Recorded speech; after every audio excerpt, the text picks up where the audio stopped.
gente vai falar agora de algo que está mudando bastante no mercado e muito por conta de que vem mudando o modelo de compra, né? Quando a gente fala principalmente da compra de mídia e olhando para todo esse arsenal que a gente tem hoje sobre automações e afins das plataformas ali, e isso muda a forma com que a gente se relaciona com um player super importante nesse composto, que são as agências, né? Então a gente vai trazer para vocês agora um papo para a gente poder discutir sobre esses modelos, né? O modelo interno, o modelo híbrido, o modelo externo, né? A dependência de uma agência ali. Cada uma tem o seu ponto positivo, o seu ponto negativo. A gente está nessa indústria também, né, Léo? De alguma forma ali atuando. Então a ideia aqui é a gente poder discutir sobre isso.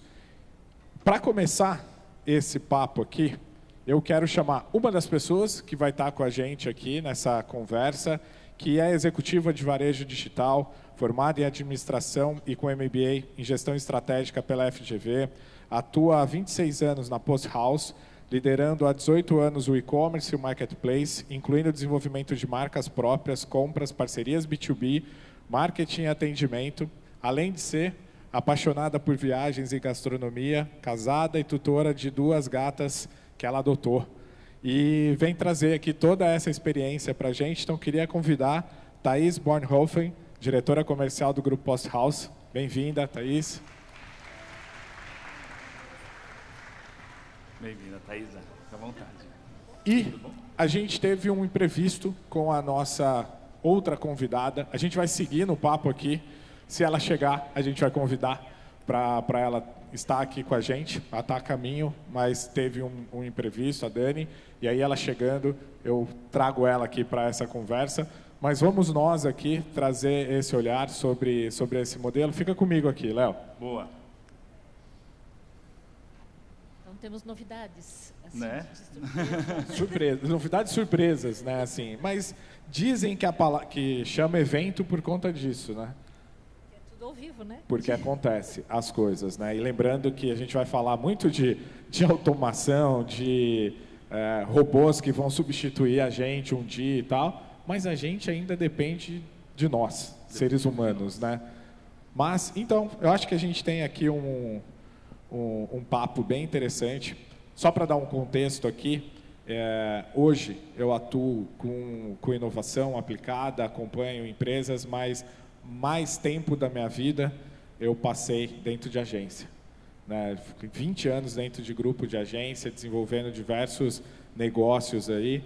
Então, esse dilema, e hoje mesmo eu estava ali na porta conversando com um player do mercado, que eu tenho uma profunda admiração por ele, e a gente estava discutindo exatamente isso, né? Para onde estão indo esses modelos e qual é o papel da agência.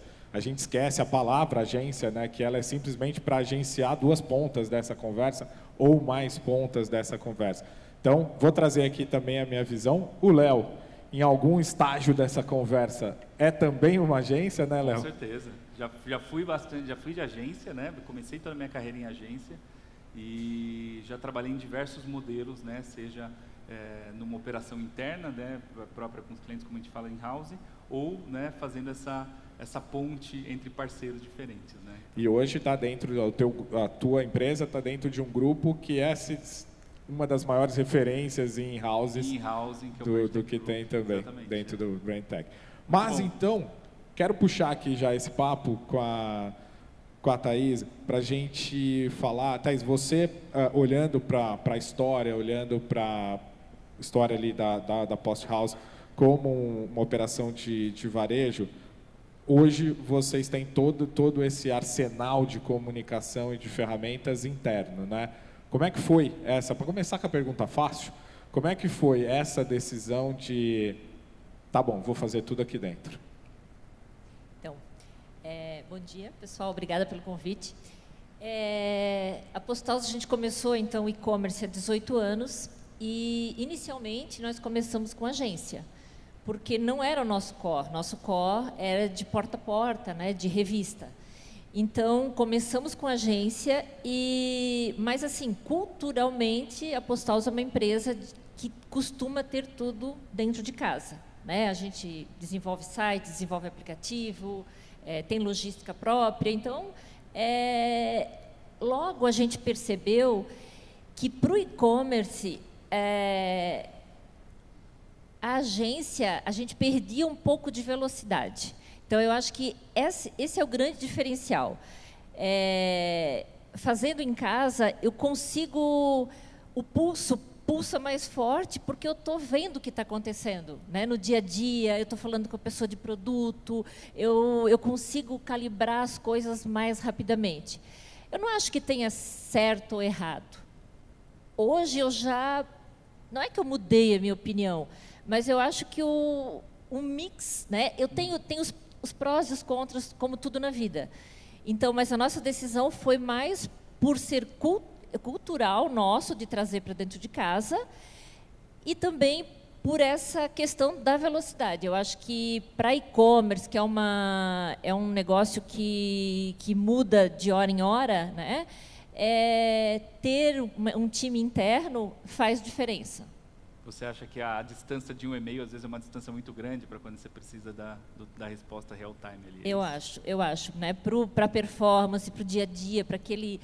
Mas eu vejo que hoje a agência é uma grande parceira para trazer frescor, né? Para trazer inovação, muitas vezes, porque você corre esse risco, né? De ficar naquela...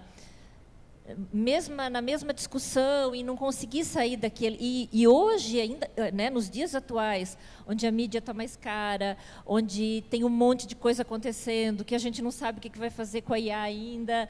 Então, eu acho que se torna ainda mais importante a gente ter um apoio de agência especializada em determinados, né, campos, para nos suprir com esse frescor, com essa inteligência que a gente ainda não tem dentro de casa.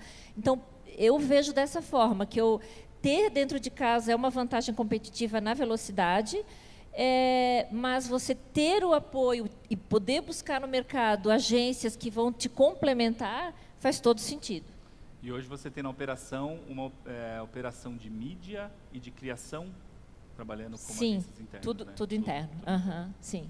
E você sente uma diferença, Thaís? Tipo, eu tenho uma teoria nesse ponto, que a gente vê... Hoje a gente tem um monte de automação criativa, mas primeiro que elas são difíceis de operar, né? Não é a gente falar, eu faço meu vídeo no celular e tudo, mas para negócio as coisas não são tão simples assim.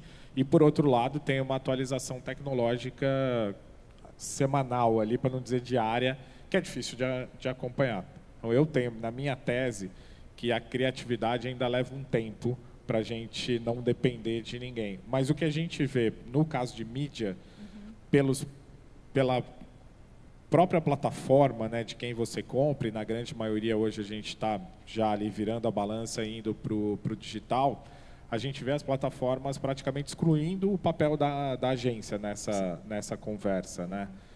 Você comunga desse pensamento? Como é que é no dia a dia? A mídia já está mais resolvida e a criatividade ainda com discussões? Não, eu acho que sim, a mídia está mais resolvida. Eu vejo assim, que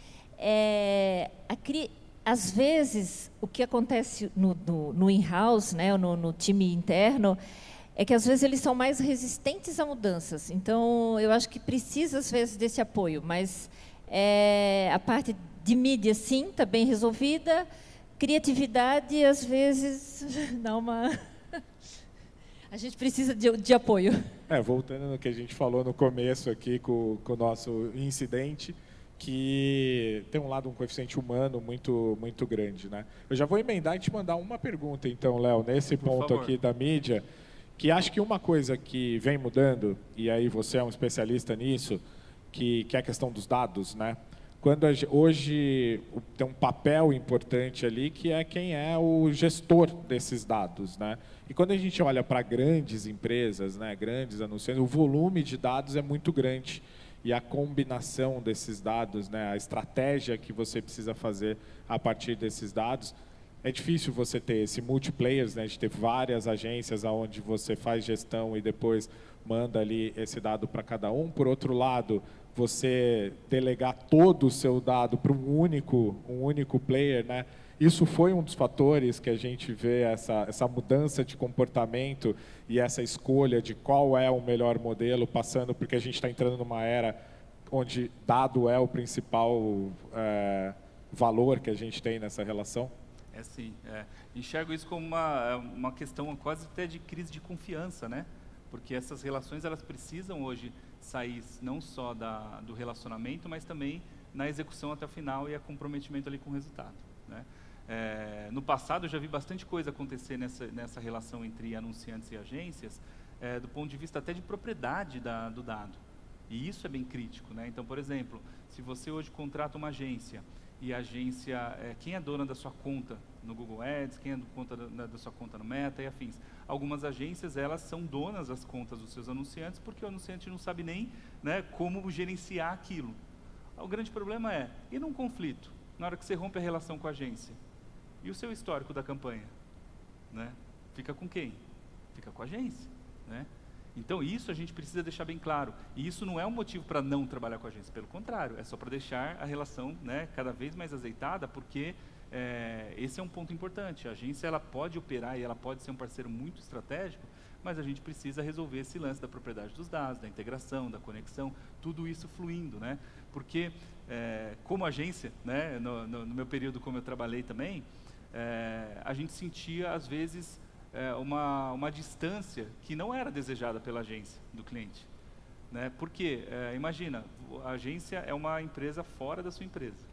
Imagina você pedir para o financeiro, né, para o CFO, falando, compartilha para mim os resultados de venda de cada unidade de negócio, porque eu quero cruzar com as minhas campanhas aqui e ver se o resultado foi bom, né?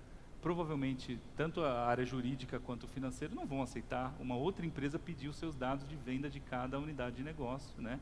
A não ser que você tenha aquela relação muito profunda. E isso deixa as agências no escuro, porque você precisa daquela informação para otimizar. Então, a gente precisa construir essa relação, né? Então, tem um lado da gente conseguir trazer uma maior clareza nessa relação de confiança, de tecnologia e afins, e tem um outro lado de conseguir municiar os parceiros e parceiras que estão trabalhando com a nossa marca para entregar o melhor resultado, né? Porque senão a gente tem uma desvantagem nesse modelo, né? Olha, eu não tenho todos os dados que eu preciso para trabalhar, mas quem está dentro da empresa tem mais acesso a essa informação. Mas a gente tem mais perfis diferentes, né, como criatividade e desenvolvimento e outras, né, inovações ali, mas, né, eu não tenho essa proximidade aqui do time da decisão, né? Ou seja, a gente precisa, na verdade, construir essas pontes, né, mais do que só definir qualquer modelo. Eu vejo que a gente precisa equalizar esses relacionamentos e, assim, uma coisa que a gente tem lá na empresa, não sei se é certo ou se é errado, tá? Mas vamos lá. A gente tem sempre uma... Tá dando certo. Uma preocupação. Não tem certo e errado. Tá dando certo, não, então. Não tem certo e errado, né? A gente sempre tem uma preocupação, né? E quando você falou ali da agência, quando a gente tem uma agência e a relação acaba mal, e aí a gente não tem mais a conta e tem que começar do zero, e a gente sabe que para calibrar uma campanha, né, leva o seu tempo e tudo mais. Então, a gente sempre que entra numa parceria, seja com a agência, seja com o fornecedor, a gente sempre pensa, né, no como, né, de ter uma relação, claro, bacana, legal, de tentar equalizar, que todo mundo tenha as mesmas informações, mas a gente sempre quer ter uma clareza de como a gente sai daquela relação. É mais ou menos como casamento, né? Quando a gente casa é tudo uhul, né? E aí, quando você separa, eu não sou separada, mas todo mundo fala isso, que a gente, às vezes, acaba conhecendo algumas nuances da pessoa que, então, numa separação ou numa decisão interna de você sair de uma agência, de qualquer fornecedor, é bem importante você ter clareza do que eu levo e o que eu não levo. Porque, às vezes, você constrói a sua casa num terreno alugado, né? Vamos usar o que a gente usa lá no grupo, né? Você, às vezes, o teu dado está todo no fornecedor, o teu dado está todo com outra pessoa e você tem que começar do zero. Então, acho que o combinado não sai caro. A gente sempre tem que deixar tudo bem combinadinho. Isso é o nosso jeitinho lá do Sul. Né? Muito bom. Eu posso confirmar. A gente conhece melhor com quem a gente casou depois que a gente separa. Mas isso vale para os negócios. E eu acho que isso corrobora bastante do que eu estava falando aqui, que é essa posição que a gente vê, principalmente corporações mais complexas, né, grandes corporações, multinacionais e tudo, começando a operar com times de inteligência interno, principalmente na gestão estratégica e na gestão do dado, mas demandando ali a parte do hands-on mesmo, da execução, para o seu conjunto de parceiros.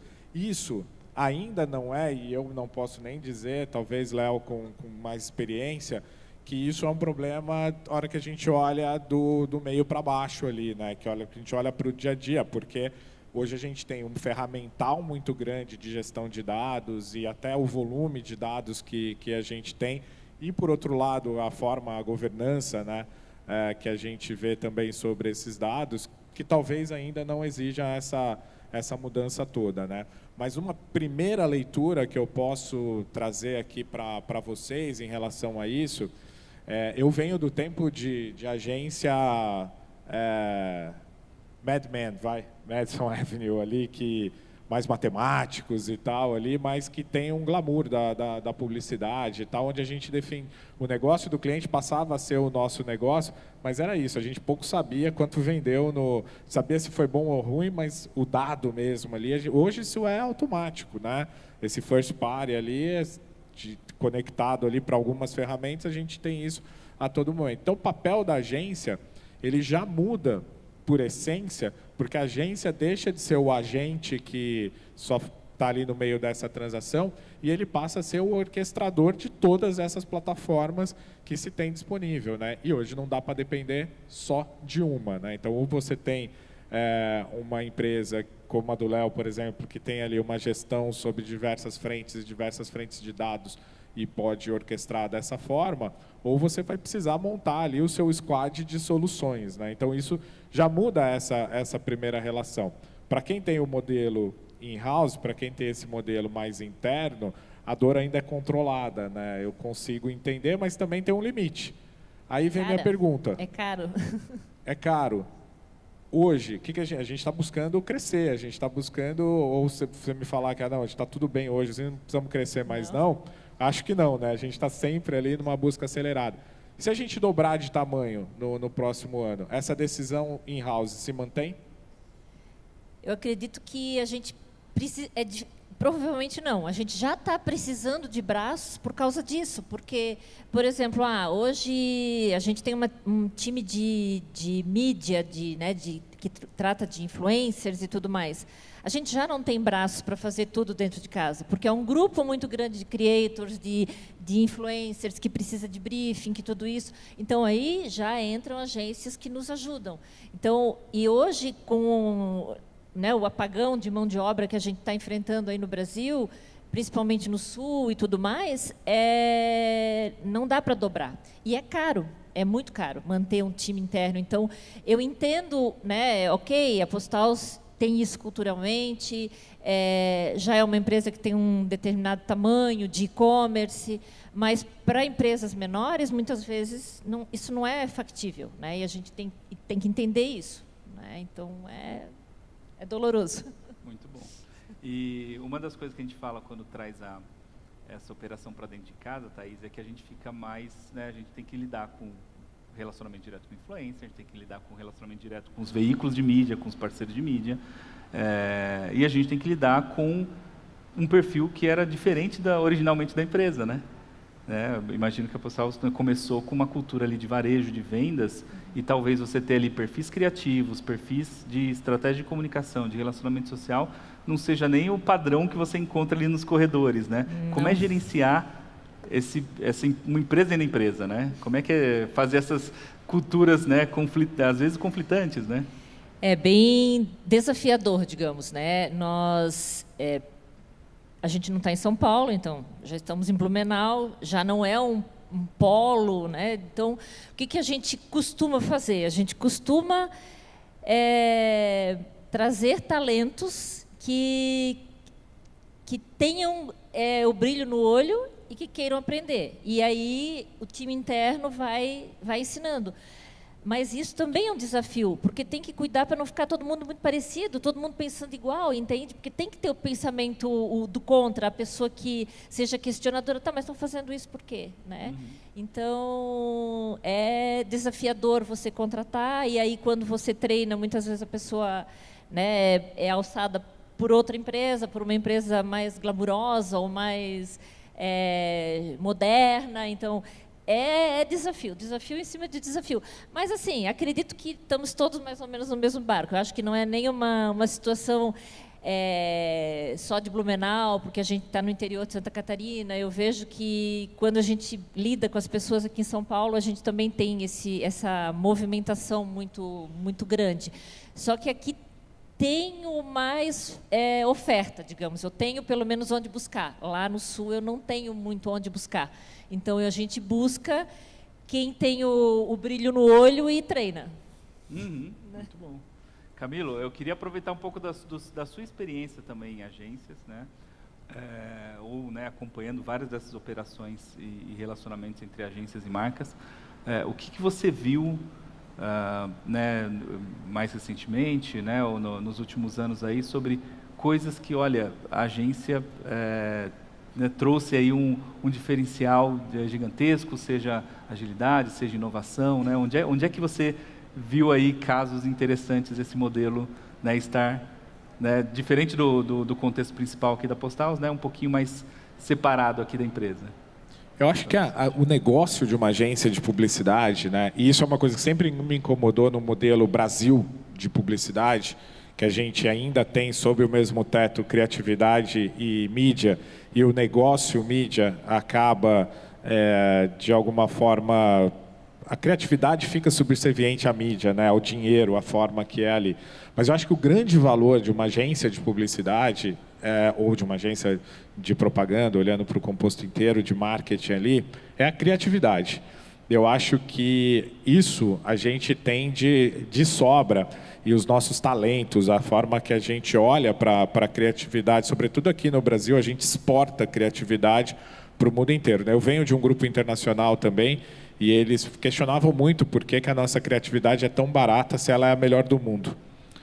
E por que isso? Porque como a gente tem o negócio da mídia, que é um negócio mais transacional ali, a gente acaba baixando o preço de criatividade. E aí uma coisa que eu vi nos últimos tempos foram as boutiques criativas entrando no Brasil e oferecendo criatividade que muda jogo, criatividade que de fato a gente vê ali, a agência do ano do TikTok não é uma holdco, né? É uma agência especializada em fazer TikTok.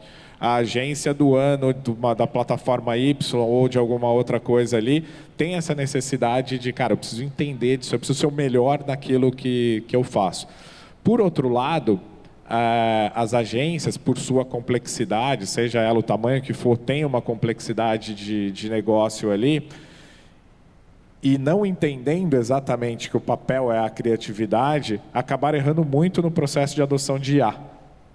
Né? E erraram tanto no processo ali de ética e governança, como erraram na execução também, né? Tipo, não é simples você transformar uma operação criativa em uma operação autônoma, a partir de modelos de linguagem e tudo, porque a base da automação, ela é dado, ela não é criativa. E aí você precisa de ter um criativo que oriente dados, né? E aí muda o papel dessa história toda. Então, eu tenho visto algumas agências que têm feito bem essa transição de qual é o meu papel e para onde eu vou. Isso muda o recurso, isso muda uma série de coisas, muda o negócio, muda inclusive a forma como você estabelece remuneração desse processo, mas é isso, entre trade-offs ali, né, as compensações que a gente tem nessa história, eu acho que tem uma balança ali, quase 50% de erro para aprendizado e de coisas que estão dando certo e que as agências estão caminhando bem. Mas eu acredito, aquela história, a gente adora como marqueteiro matar alguma coisa, né? Todo dia a gente mata um termo, e aí eu acho que está longe de ter a morte do modelo de agências e tudo. Eu acho que tem modelo para tudo, e eu acho que a agência tem um papel significativo, porque é ela que vai ter a capacidade de orquestrar todos esses novos brinquedos que entram em jogo. E esse contexto agêntico, né? Porque imagina que tudo que a gente vai fazer agora vai ser um pouquinho diferente, como o Caio mostrou na abertura aqui da plenária, deve mudar até as disciplinas, né? Ó, eu vou deixar só aberto aqui para quem quiser, né, tirar uma dúvida, aproveitar a experiência aqui da Thaisa, do Camilo, né, levantar a mãozinha para a gente fazer realmente uma grande conversa. Já temos um ali? Por favor. Vou abrir aqui, hein? Tem microfone, está ali? chegando. Tá. Oi, pessoal, muito obrigado, prazer.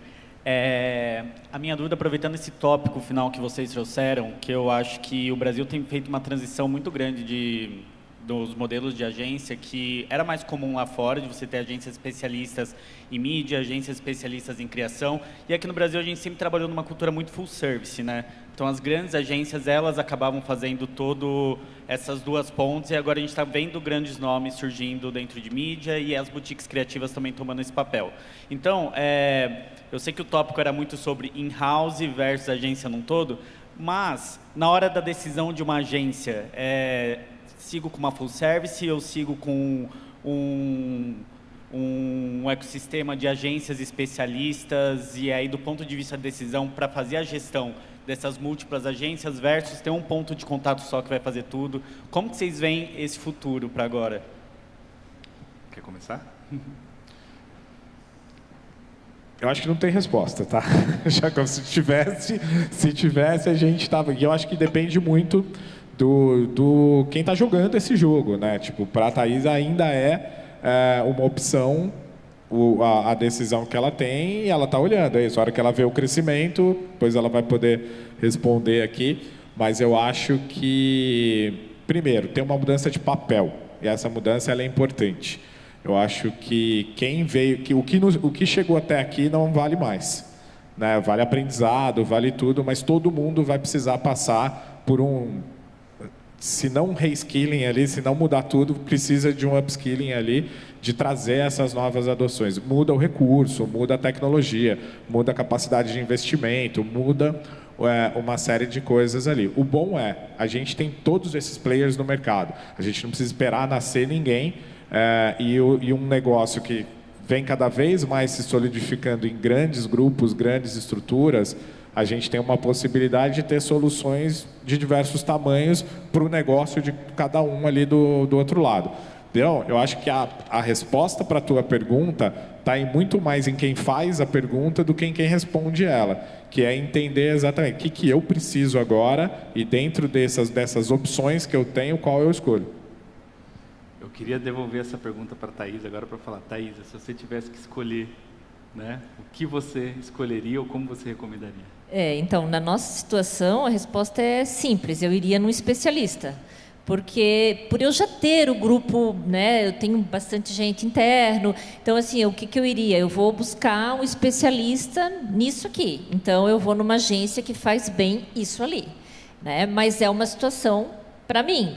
Pode ser que eu conheço inúmeras outras empresas que estão indo buscar agências que pegam e entregam, por exemplo, uma indústria que está começando o e-commerce aqui, né? Estou pensando, às vezes, para eles montarem um time, né, multidisciplinar de e-commerce, vai ser muito caro, muito difícil. Esse time vai ficar perdido, não vai ter um pai, uma mãe lá dentro, a gente costuma dizer. Então, para eles, provavelmente faz muito mais sentido eles contratarem uma agência que tem o mix completo, porque vai, pelo menos até eles irem até um tamanho, e a partir dali pode ser que algumas coisas eles vão resolver fazer dentro de casa, outras coisas eles vão continuar com a agência. É mais ou menos assim que eu vejo, que é a minha realidade lá e os parceiros que eu trato. Muito bom. Eu tenho uma pimentinha para colocar nessa discussão, que o cenário brasileiro é realmente diferente de outros países, né? Porque o formato de remuneração aqui se manteve muito igual, né? Ou imutável nos últimos anos, né? Tem uma proteção, né? No mercado de publicidade hoje ele é protegido por uma regulação de quem compra a mídia. Exatamente. Ou seja, as agências, né, que hoje, né, ou que tradicionalmente sempre foram chamadas de full house, na verdade elas vendiam a criatividade e cobravam com dinheiro de mídia. né? Então, se você tiver aquele fluxo de mídia acontecendo, você ganhando as bonificações dos veículos e afins, aquilo pagava toda uma estrutura que era montada. Isso, né, se isso fechava a conta ali, cada, né, empresa tem o seu plano ali, e funcionou assim por muito tempo. Mas hoje, né, como a Thaís falou, mas agora eu quero contratar um especialista, eu quero contratar um especialista em branding. Como eu vou remunerar esse trabalho da agência de branding? Se a agência tradicional me cobrar falando, eu faço para você, mas você vai ter que transferir a sua verba de mídia para eu gerenciar aqui, né, a resposta vai ser, peraí, né? Ou seja, essa relação ela precisa também começar pela transparência na relação comercial, né? Então, se eu conseguir, né, fazer esses modelos serem, né, totalmente abertos ali, eu posso tomar a decisão de, olha, eu preciso de ajuda com influencers, com branding, né, e com dados. Né, você tem um time? Tenho. E como é que você cobra? Bom, cada atividade dessa é cobrada de uma maneira diferente. Isso aqui é por resultado de campanha, isso aqui é por tamanho da equipe, né? Não vai ser pelo dinheiro de mídia específico. Aí você consegue ter essa decisão mais fácil, né? Agora, se você só pegar, eu vou pegar uma network, né, ou uma rede completa, ou uma full house, ou vou pegar aqui um especialista, talvez ali no meio estejam formatos de remuneração ou de relacionamento que você não queira, né? Aí você vai falar, pô, mas será que está me recomendando comprar essa mídia porque a pessoa, né, a agência vai ganhar mais? Ou está me recomendando realmente o melhor investimento, como, né, a gente teve essa polêmica também no mundo financeiro, né, com os assessores de investimento, né, em empresas de investimento, bancos, fintechs e afins. Então, acho que isso também, nessa discussão, precisa estar bem claro, né, porque, como a Thaisa falou, no caso dela, ela quer um especialista para complementar. Em alguns casos, a empresa precisa da estrutura completa.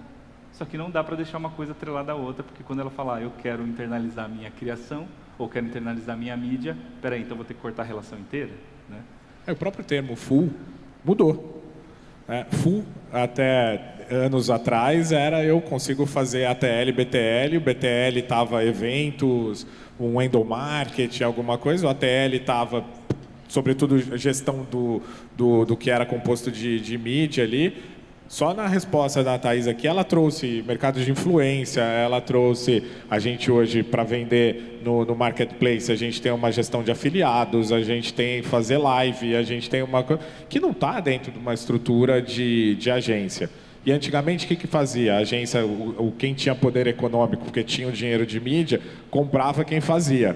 Hoje não dá mais, porque é tanto player nascendo e tanta modalidade nascendo, que esse conceito de full, eu não conheço ninguém que seja efetivamente full. Se a gente olhar para o varejo e falar, cara, o que o varejista precisa de soluções de marketing e comunicação, e falar que isso tudo tem dentro de um lugar que seria o conceito de full, eu não conheço. Mais perguntas aí? Mais alguém com perguntas? Estão com fome, é isso? Já?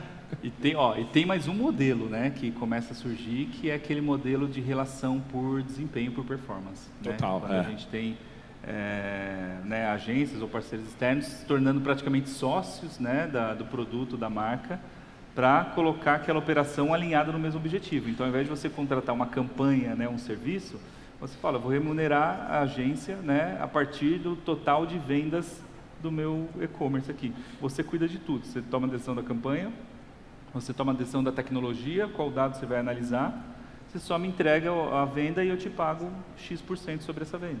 Né? Só que aí volta lá naquela tua primeira dor que tinha lá, que você precisa do dado se vendeu. É isso aí. Mas aí isso vai estar em contrato. Por isso que a maioria desses modelos, né, algumas empresas começaram a fazer isso e fizeram o que a gente chama de joint ventures. Né? Então você fica duas empresas ficam sócias, né? A agência e o anunciante, e cria uma unidade de negócio focada em entregar aquele resultado ali. Mas está vendo que precisa ir fundo na relação comercial? Não é só tipo, quero um contrato por uma campanha. Não, a gente precisa fazer uma relação de longo prazo. Uma joint venture é para 5 anos, não é uma joint venture para 3 meses, né?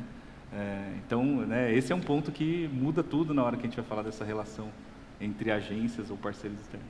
Já está usando esse modelo de variável, Thaís? A gente já usou, tá? Já usou. Já tivemos agência com esse modelo de remuneração, já tivemos. E eu acho perfeitamente factível. Eu acho bem... É uma relação justa, né? Como eu falei ali, o combinado, né? Ficou combinado e aí eu acho que faz...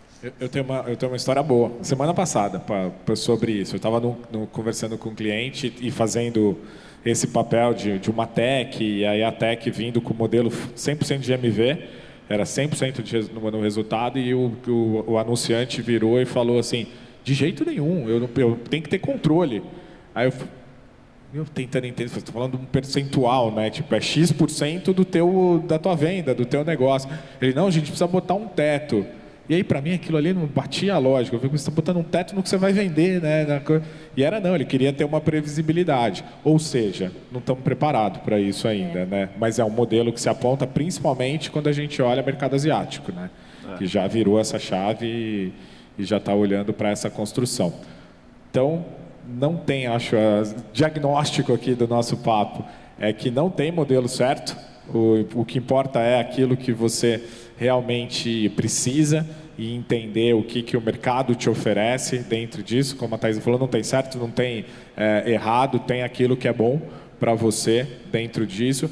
E eu acho que as decisões, elas precisam ser menos emocionais, né? E menos a questão, quem é o meu parceiro que me agrega nessa construção e tudo em termos de marca e olhar só da chancela que isso me traz, que sempre foi uma decisão da publicidade, sempre se trouxe isso, e precisa ser aquele que mexe o ponteiro do meu negócio, seja ele o modelo que for, do tamanho que a gente for, vai ter um modelo no mercado, vai ter ali uma composição de players no mercado que vai poder ajudar o seu negócio. É isso ou eu fui muito GPT demais aqui? Não, eu vejo, é isso, eu acho que é isso, a palavra mexe o ponteiro, está entregando, tá tudo bem. Né? Eu acho que tem que... não. A gente ficou sem a pessoa que ia fazer o contraponto, né, comigo. Então, mas eu tudo tentei bem, fazer o papel dela. A gente está fazendo as duas coisas aqui. Eu vejo que é isso, tá? Não tem certo, não tem errado. Se está entregando, está tudo bem. E cada um tem que... E são as decisões difíceis, né, de quem está na cadeira de decisão. Que no fundo você tem que decidir o que está mudando, mexendo o teu ponteiro. E são decisões que você tem que tomar. Quando a gente lá no início, quando nós começamos o e-commerce, a gente começou com uma agência. Um ano a gente decidiu trazer para dentro de casa. Também é uma dor de barriga, né? Porque e daí? E se der tudo errado? Mas a gente vai aprendendo e vai fazendo. Então são decisões que precisam ser tomadas e realmente não tem certo, não tem errado. O que é certo para mim pode ser errado para você e está tudo bem. Do ponto de vista da curadoria, né, quando a gente começou a discutir esse assunto e começou, né, a avaliar aí, um pouquinho de algumas perspectivas, o que me surpreendeu foi os casos que provam que não existe a regra, né, que são exceção à regra e que mostram realmente que dá para a gente resolver problemas. Né? Então, quando a gente fala, o cenário hoje está, né, difícil em inovação e integração, né, para o mercado das holdings e das agências, mas, né, alguns casos, inclusive, né, se a Dani estivesse aqui, ela ia provavelmente corroborar com isso, relacionamentos hoje bem estabelecidos com as agências estão ganhando prêmios e gerando muito resultado. Né? Que foi em alguns casos parece até surpresa, né? Porque não, mas espera aí, se está tão difícil, como é que a gente está conseguindo ter agências que crescem e estão evoluindo muito nas suas entregas? Então temos. E do outro lado quando a gente conheceu o case da Thaisa, né? Uma das minhas perguntas mas e aquele desafio de uma in-house não estar atualizada, né, em relação às novidades do mercado, ao que os veículos trazem? E numa primeira conversa que eu tive com a Thaisa, eu percebi que todas as boas práticas de todos os veículos, né, a equipe dela sabia de cor.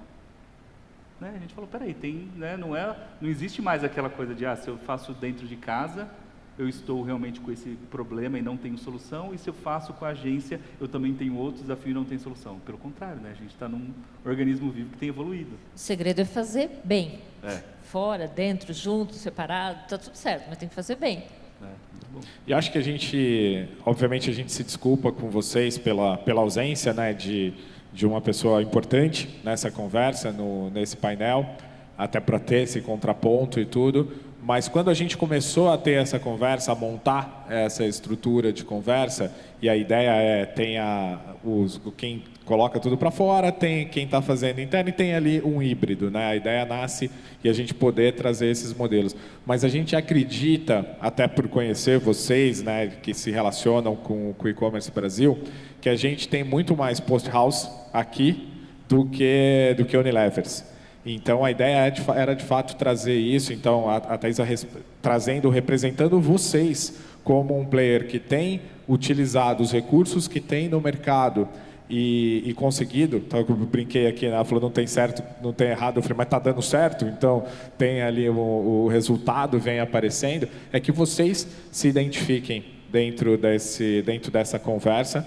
Então, agradecemos, né, Thaís, a tua presença aqui. Obrigado por enriquecer esse debate. E vamos seguir.